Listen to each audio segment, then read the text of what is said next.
Hi everyone, my name is Stephanie Dust, and for my nursing concept presentation, I chose compartment syndrome. So throughout the presentation, I will describe what compartment syndrome is, what causes it, the different types of compartment syndrome, how to assess, diagnose, and treat the syndrome, as well as how to evaluate whether treatment is working or not.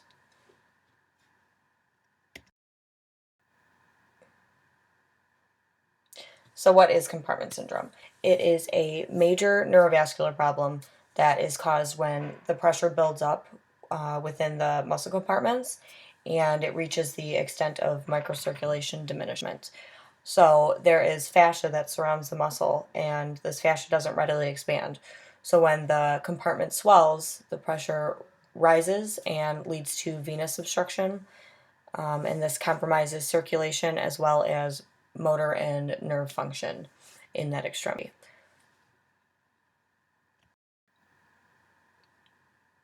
Now this photo shows on the left what a normal muscle looks like, and you can see the different compartments that are in the muscle. And then on the right hand side, it shows what it looks like when it's swollen. So when it begins to swell like that, it compresses the nerves and the blood vessels that are in between each of the compartments.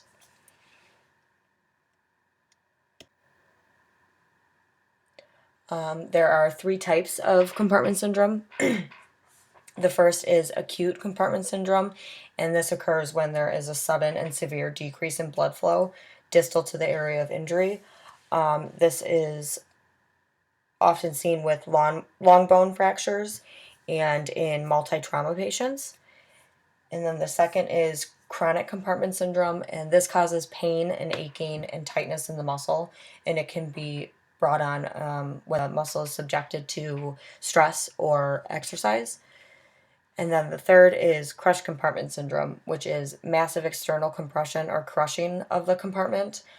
This can occur when a mechanic is under a car and the car jack fails, crushing one of his extremities or all of the extremities, and it can lead to this type of compartment syndrome. Now, there's also a specific type of compartment syndrome. It's known as the Volkmann contracture, and this happens in the arm and is seen frequently and is associated with fractures of the humerus.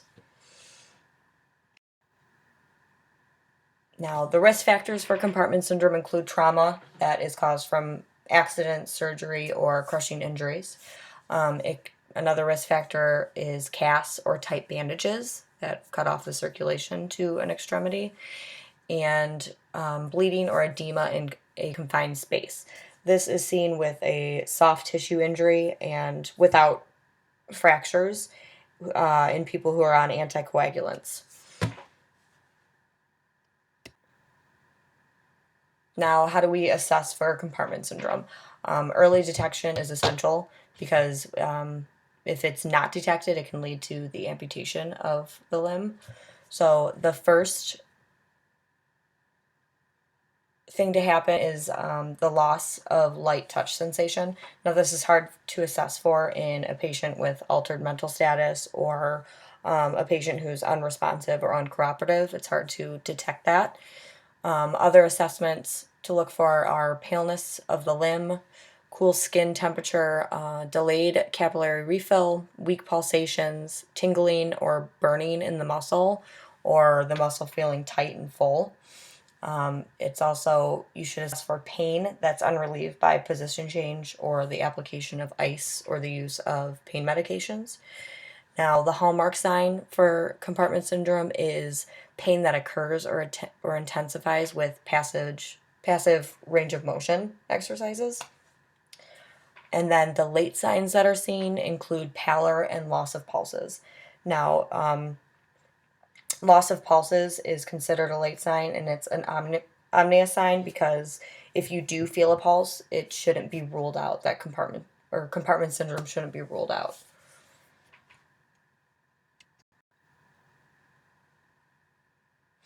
To diagnose compartment syndrome, we measure for intracompartmental pressure. So a normal muscle at rest the pressure should be less than 10 millimeters. And if the pressure is greater than 25, then a fasciotomy should be considered. Another way to diagnose compartment syndrome is to calculate the perfusion pressure of the limb. Now, this involves taking the diastolic blood pressure and subtracting the intracompartmental pressure. And if the pressure is less than 30 millimeters, this is criteria for an emergent fasciotomy, which I will be explaining what a fasciotomy is in the later slides. Now, here is a photo of a monitoring system. It's an intracompartmental pressure monitor system that's made by Stryker. The monitor injects saline into the compartment of interest and then is designed to measure the tissue fluid pressure.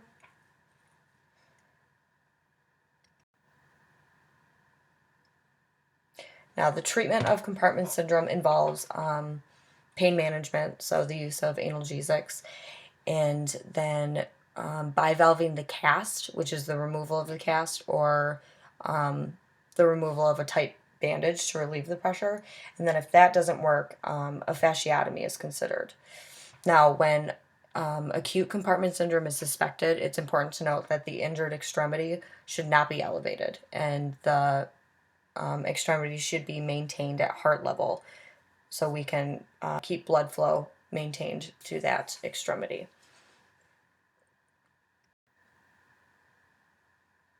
The procedure of bivalving the cast or removing a cast involves cutting it longitudinal.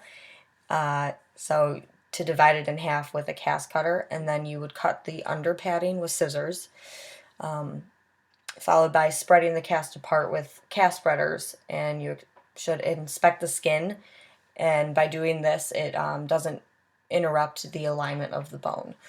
So then this relieves the pressure, and then the cast can be secured back together anteriorly and posteriorly with a elastic compression bandage to maintain the immobilization of the bone.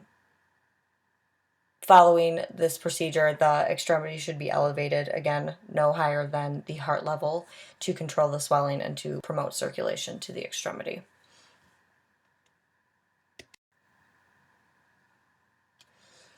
This photo shows the fasciotomy procedure, which is when you cut into the skin and through the fascia, which will release the muscle, and this releases the pressure that is building up in the extremity.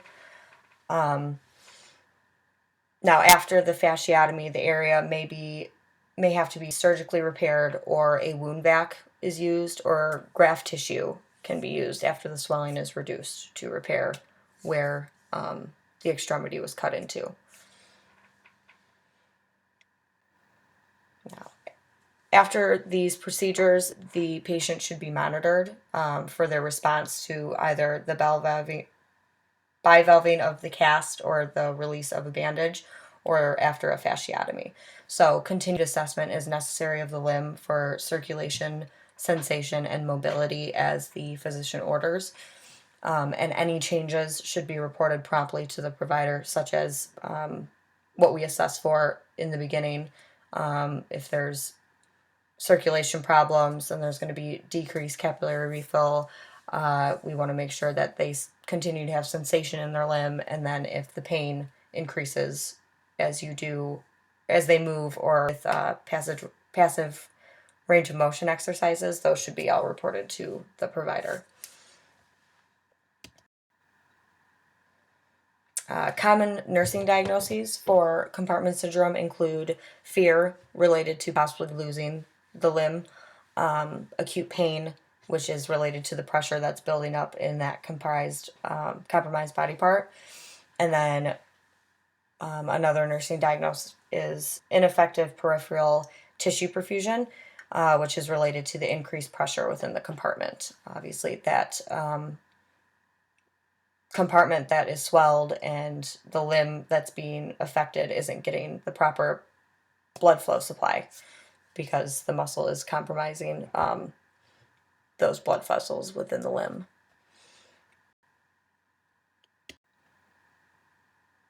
Now, if Compartment syndrome, as I said, it has to be detected early on, because if it's not detected, it can result in irreversible damage and permanent complications, such as contractures, paralysis, amputation, sepsis with multi-organ failure, and even death. So the information about compartment syndrome exemplifies the importance of nurses being diligent and completing their ongoing assessments. And it's not only for patients who are at risk for compartment syndrome, but all patients. It shows the importance of not skipping steps and completing a proper head to toe, so we can notice these minimal but very significant changes that can impact the patient in the future and lead to complications. Nurses just have to be on top of what they're doing and on top of the changes that are made in their patients, so we can stop these problems from happening.